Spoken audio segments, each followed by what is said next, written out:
میں خرچ کرو، اور جو اللہ کے راستے میں اپنے مال کو خرچ نہیں کرتا، گن گن کر رکھتا ہے، اس میں سے زکوٰۃ ادا نہیں کرتا، لوگوں کے اوپر اپنے مال کو خرچ نہیں کرتا، تو یاد رکھو کل قیامت کے دن یہی مال اس کے لیے وبال بن جائے گا۔ یاد رکھو یہ مال ہو یا تمہاری اولاد ہو، یہ دنیا کی کامیابی تو ہو سکتی ہے، لیکن جس نے اس مال کو اللہ کے راستے میں خرچ نہ کیا، یہ آخرت کی کامیابی اس کے لیے نہیں ہو سکتی، یہ آخرت میں اس کے لیے وبال بن جائے گا۔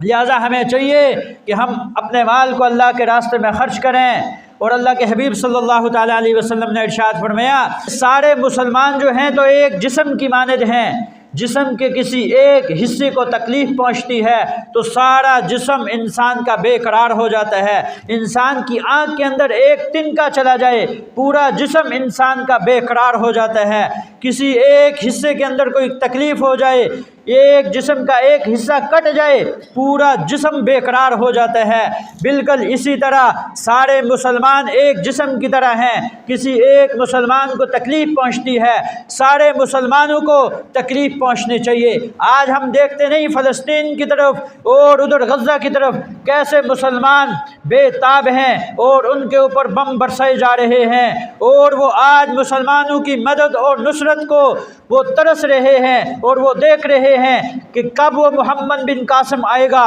کہ ہماری عزتوں کی حفاظت کرے گا، اور ہمارے مال و جان کی حفاظت کرے گا، اور ہمارے یہ معصوم بچے جو ہماری آنکھوں کے سامنے تڑپ تڑپ کر مر رہے ہیں، کب ان کی حفاظت کی جائے گی، کب ان کو ان ظلم و ستم سے بچایا جائے گا۔ میرے بھائیو، آج ہمیں وہ فلسطین کے مسلمان آج ہمیں پکار رہے ہیں، آج ہمیں آواز دے رہے ہیں کہ مسلمانوں آج تم اپنے گھر کے اندر سکون کی نیند سوتے ہو، ہم سکون کی نیند نہیں سو سکتے، ہم دن و رات اس انتظار میں ہوتے ہیں کہ کب ہم بم آئے گا ہمارے اوپر اور ہمارے جسم کے چیتھڑے چیتھڑے ہو جائیں گے اور ہمارا جسم لہو لہان ہو جائے گا۔ آج وہ فلسطین کے مسلمان اور غزہ کے مسلمان آج ہمیں پکار رہے ہیں، آج ہمیں آواز دے رہے ہیں کہ ہماری مدد اور نصرت کے لیے آ جاؤ۔ اگر آج ہم ان کی مدد اور نصرت کے لیے نہیں جا سکتے تو ہمارا حق بنتا ہے کہ ہم اپنی امداد ان تک پہنچا سکتے ہیں۔ بہت سارے ادارے اور بہت ساری تنظیمیں لگی ہوئی ہیں، اپنی امداد ان تک پہنچا رہی ہیں۔